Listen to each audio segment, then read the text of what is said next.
అందరికీ నమస్కారం.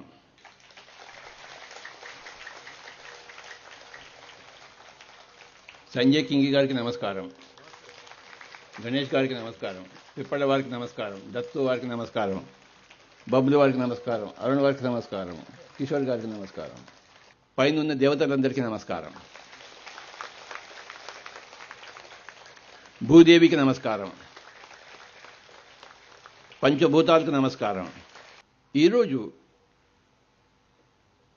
మనం ఏం తెలుసుకుందామంటే మన వ్యవహారం ఎలా ఉండాలో తెలుసుకుందాం. చెప్పండి, ఏంటి ఏమిటి ఏమిటి ఏమిటి ఈ ప్రపంచంలో బతుకుతున్నాం మనం. ప్రపంచంలో ఎవరి గోల వాళ్ళది. అయితే మన గోల ఏమిటి? మన వ్యవహారం ఏమిటి? మన పంథా ఏమిటి? అది ఈరోజు మనం తెలుసుకుందాం. మన పంథా ఏమిటయ్యా అంటే అందరిలో మంచిగా చూస్తాం, చెడు చూడము.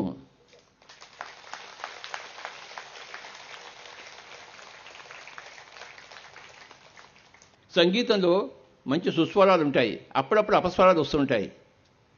కానీ అపస్వరాలు లెక్క పెట్టాము, సుస్వరాలు లెక్క పెడతాము.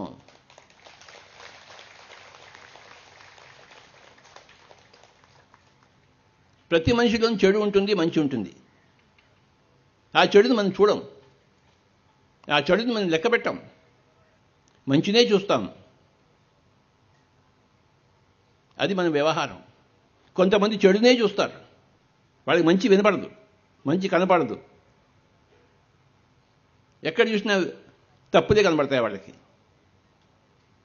ఎందుకంటే వాళ్ళు చూస్తున్నారు కనుక అవి తప్పులు కనబడతాయి. మనం చూడటం లేదు కనుక మనకి తప్పులు కనబడవు. చూపును బట్టి చూసేది ఉంటుంది. మన చూపు ఏమిటి, మన వ్యవహారం ఏమిటి? అందరిలోనూ మంచిగా చూస్తాము. అయ్యా నువ్వు దేవుడివి నాయనా, నువ్వు ఆ కోడిని తినకు, మాంసం తినకు అంటాం. నువ్వు దేవుడివే. ఆ కోడి కూడా దేవుడే. ఈ దేవుడు ఆ దేవుడిని తినకూడదు, అంతే. హింస పెట్టకూడదు. అది మన వ్యవహారం. నువ్వు దేవుడివే, నువ్వు చాలా గొప్పవాడివే, నువ్వు సాక్షాత్ పరమాత్మవే. కానీ కోడిని తింటున్నావు, మేకను తింటున్నావు. ఆ కోడి కూడా బతకాలి కదా, ఆ మేక కూడా బతకాలి కదా. నువ్వు ఒక్కడే బతుకుతావేంటి? ఆ చేప బతకాలి కదా గోదావరిలో, దాన్ని వలేసి పట్టుకుంటావేంటి? ఆ చేప కూడా దేవుడే, నువ్వు దేవుడే, చేప దేవుడే. ఆ చేప చాలా మంచిది. ఎంత మంచిదో! ఆ చేపని చంపడం నాకు ఇష్టం లేదు. నువ్వు కూడా చంపకాయ నాయన, కాళ్ళు మొక్కుతావు, బాధించందరా, కాళ్ళు మొక్కుతావు, బాధించవే వసేయి. మర్యాదగా చెప్తాం, అది మనం వ్యవహారం. ఒకసారి ఏమైందంటే, రకరకాల మనుషులు నా దగ్గర కూర్చుంటారు, మీకు తెలుసు. ఒక ఆవిడ వచ్చింది, ఒక 50 ఏళ్ళ ఆవిడే వచ్చి నన్ను బండబుద్ధులు తిడుతోంది. ఎలా తిడుతోంది? బండబూతులు తెలుసు కదా మీకు. ఆవిడకి ఏదో కష్టం వచ్చేసింది నా వల్ల. వాళ్ళ కొడుకు నా దగ్గరికి వచ్చి ధ్యానం చేసుకున్నాడు, అది ఆవిడకి కష్టం. నా కొడుకుని చెడదోపుతున్నావు నువ్వు అని చెప్పేసి నన్ను వచ్చి బండబూతులు తిరగడం మొదలుపెట్టింది. ఇంటికి వచ్చి మన చుట్టూ చాలామంది ఉంటారు కదా, అందరికి కోపం వచ్చేసింది. ఏమిటి ఇలా తిరుగుతుందని చెప్పేసి అర్ధగంట అయిపోయింది. తిట్టకుండా తిట్టింది. తిట్టి అలసిపోయి వెళ్ళిపోయింది ఆవిడ.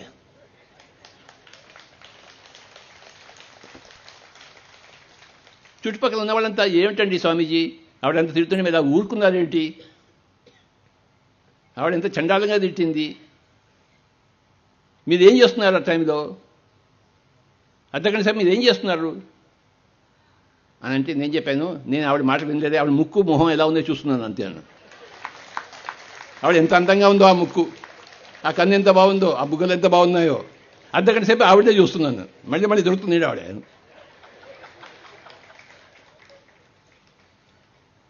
ఆవిడ మాటలు నేను వినలేదు. ఆవిడ చక్కటి ముఖాల విందం చూస్తూ కూర్చున్నాను. నా సమయాన్ని సద్వినియోగం చేసుకున్నాను. ఆవిడ తిడితే నేను వినాలి ఏమిటి? వినవలసిన అవసరం లేదు. ఆవిడ మొహం చూసుకుంటూ కూర్చున్నాను. ఎంత అందమైన మొహం! ఇంకోసారి ఆవిడ వస్తున్నా ముందు వస్తే ఎంత బాగుంటుందో. చక్కగా ఆవిడ కళ్ళు, ఆవిడ ముక్కులు, ఆవిడ బుగ్గలు, ఆవిడ జుట్టు అంతా చూసుకుంటూ కూర్చుంటాను. ఎంత బాగుంటుంది అందం చూస్తుంటే. కనుక నువ్వు ఏది చూస్తున్నావు? ఆ దరిద్రం ఎందుకు వింటావు? అక్కడ అందమైన ముఖం ఉంది, అంతమంది నోరు ఉంది.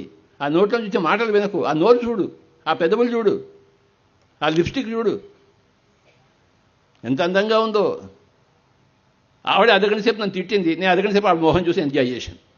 ఇది నా వ్యవహారము. మీ వ్యవహారం కూడా అలానే ఉండాలి.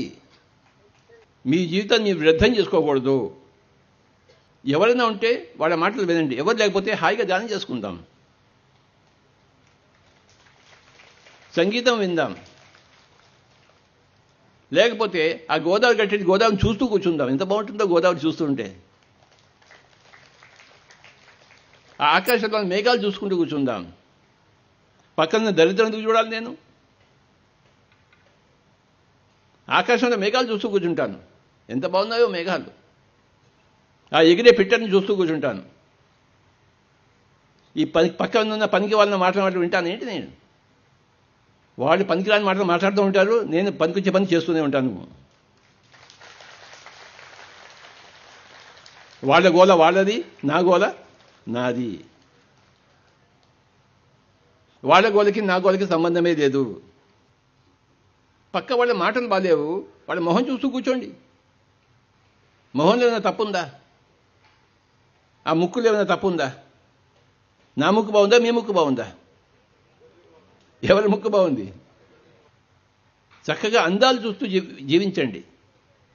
చెత్త మాటలు వింటూ జీవించద్దు. ఎటు చూసినా అందమే ఉంది. అందం ఎక్కడ లేదు చెప్పండి? ఆ పిల్లిలో అందం లేదా? ఆ కుక్కలో అందం లేదా? ఆ పిట్టలో అందం లేదా? ఆ చేపలో అందం లేదా? ఆ కోడిలో అందం లేదా? ఎంత బాగుందో కోడి. ఆ కోడి పెద్ద తల్లి కోడి వెళ్తుంటే పిల్ల కోడలని వెళ్తుంటాయి, జూయి వెళ్తుంటాయి. ఎంత బాగుంటుంది ఆ సీను. ఆ తల్లి కూడా అటు వెళ్తున్నాయి, ఇవన్నీ అటు పరిగెత్తుతాయి. ఆ సీన్ ఎంత బాగుంటుంది చెప్పండి? ఆ తల్లి కూడా చుట్టూ చిన్న చిన్న పిల్లలన్నీ తిరుగుతూ ఉంటాయి. ఎంత బాగుంటుంది ఆ సీను. మన కళ్ళు రెండు చాలు అవి చూడడానికి. ఈ సృష్టిలో ఎంత ఉందో అందాలు చందాలు చూడడానికి. మనం అవి చూడము, అసహ్యమైనది చూస్తాం, అసహ్యమైనది వింటాం, పనికి మాలినవన్నీ ఆలోచిస్తూ కూర్చుంటాం, ఉన్న వర్తమానాన్ని కోల్పోతాం, టైం వేస్ట్ చేస్తుంటారు అందరూ, జీవితాన్ని వేస్ట్ చేస్తుంటారు. ఒక పిల్లిని సరిగ్గా చూడరు, ఒక కుక్కను సరిగ్గా చూడరు. చిన్న పిల్లవాడు అక్కడ ఆడుకుంటుంటాడు, ఎంత బాగుంటుంది ఆడుకుంటుంటే. వాడు ముసుగులో నవ్వుకుంటూ ఉంటాడు. జీవితం ఎందుకు ఉంది అంటే అందం చూడడం కోసం ఉంది. అందరి అందాలు చూడాలి.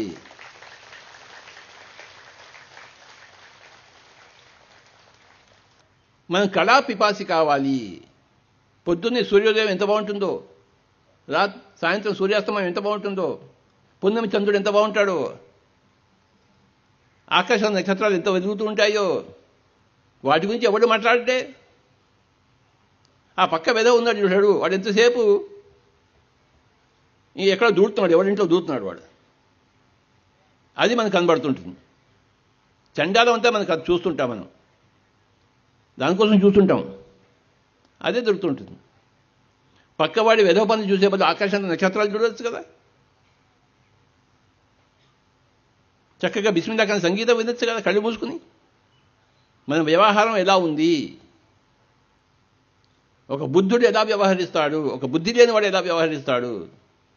మనం బుద్ధి లేని వాళ్ళమా, బుద్ధి ఉన్న వాళ్ళమా? మనం బుద్ధుడు లాంటి వాళ్ళం.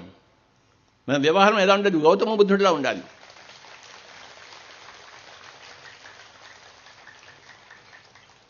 గౌతమ బుద్ధుడు ఏం చేస్తుంటాడు? అందరి అందాలను చూస్తూ ఉంటాడు. సృష్టి యొక్క అందాలను చూస్తూ ఉంటాడు. ప్రతి పువ్వులోని సువాసనను ఆఘ్రాణిస్తూ ఉంటాడు.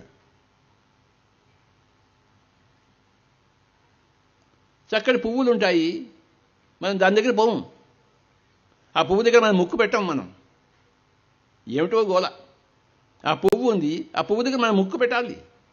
మన ముక్కు ఆ పువ్వు దగ్గర పెట్టకపోతే మన ముక్కు ఎందుకు? ఇంకా ఆ పువ్వు ఎందుకు, ఈ ముక్కు ఎందుకు? ఈ ముక్కు ఎందుకుంది?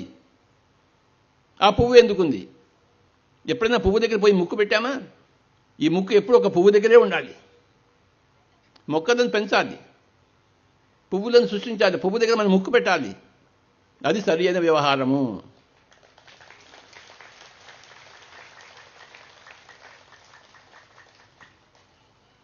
మన ఇంట్లో 24 గంటలు సంగీతం మోగుతూనే ఉండాలి. నువ్వు ఏ పని చేస్తున్నా చెవుల్లో సంగీతం పోతూనే ఉండాలి. సంగీతం నాన్ స్టాప్గా ఉండాలి. మన మెడిటేషన్ ఎప్పుడు సంగీతం నాన్ స్టాప్. మన మెడిటేషన్ బాగాలేదు. చాలామంది అడుగుతారు, మన ధ్యానం చేస్తుంటే సంగీతం ఏంటండి, మీరు డిస్టర్బ్ చేస్తున్నారంటారు. నీకు ఇంకా పిచ్చి విధానం, నీకు ఏం నీ వ్యవహారం నీకు సరిగా లేదు. నీకు మా దగ్గర రా, అందరిని చూడు, ఎంత సంగీతం ఉంటుందో, ఎంత నాదం ఉంటుందో, ఎంత ధ్యానం ఉంటుందో. సంగీతం అది చెవుల్లో పోసుకుంటూనే ఉండాలి. కళ్ళకి కన్నురెప్పలు ఉన్నాయి, కళ్ళు మూసుకుంటాము. మూతికి పెదవులు ఉన్నాయి, మూడు మూసుకుంటాము. చెవులకి ఎక్కడ చెవి రెప్పలు ఉన్నాయా? ఎందుకు లేవు? కళ్ళకి కన్నురెప్పలు ఉన్నాయి, మూతికి పెదవులు ఉన్నాయి, మూసుకోవడానికి తెరవడానికి. చెవులకి చెవురెప్పలు ఎందుకు లేవు? ఆ దేవుడు ఎందుకు పెట్టలేదు? దేవుడికి బుద్ధి లేదా? ఈ చెవుల్లో ఎప్పుడు సంగీతం పోస్తూనే ఉండాలి. అది సరైన వ్యవహారము. 24 గంటలు ఒక్క క్షణం కూడా చెవుల్లో సంగీతం పోసుకోకుండా ఉండకూడదు. పక్కవాడి వెధవ మాటలు వినే బదులు, అమలకల కబులు వినే బదులు మన పండిత రవిశంకర్ సితార వినొచ్చు కదా, భీమసేన్ జోషి పాటలు వినొచ్చు కదా. చెవులు చెవులు చెవులు చెవులు చెవులు చెవులు చెవులు చెవులను ఉపయోగించుకోవాలి. 100% 24 గంటలు నా సంగీతం అలా పోస్తూనే ఉండాలి. నోటికి పెదవులు ఉన్నాయి, అప్పుడప్పుడు మూసేసుకుంటూ ఉండాలి. కళ్ళకి కన్నురెప్పలు ఉన్నాయి, అప్పుడప్పుడు కళ్ళు మూసేసుకుంటారు. కానీ చెవులకి పెదవులు లేవు, చెవు రెప్పలు లేవు. మన మ్యాక్సిమం వ్యవహారం ఇక్కడ ఉండాలి, చెవుల దగ్గర. మన నోటి దగ్గర ఉంది, ఊరికి లబలబ కొట్టుకుంటూ ఉంటాం. ఏదో తెలిసినట్టు పొట్ట పొడిస్తే అక్షరం ముక్క ఉండదు, వాడు ఏదేదో మాట్లాడేస్తుంటాడు. రామచంద్ర, ఈరోజు మనం ఏం తెలుసుకుంటున్నామంటే మన వ్యవహారం ఎలా ఉండాలి మనం తెలుసుకుంటున్నాము.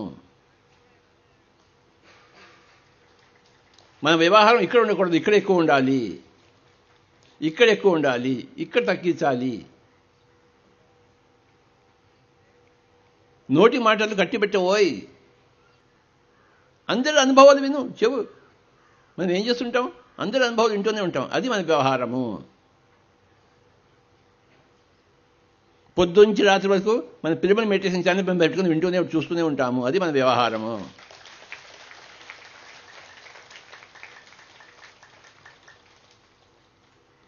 ఒకసారి పిరమిడ్ మెడిటేషన్ ఛానల్కి గట్టిగా చెప్పగలుగుతాం.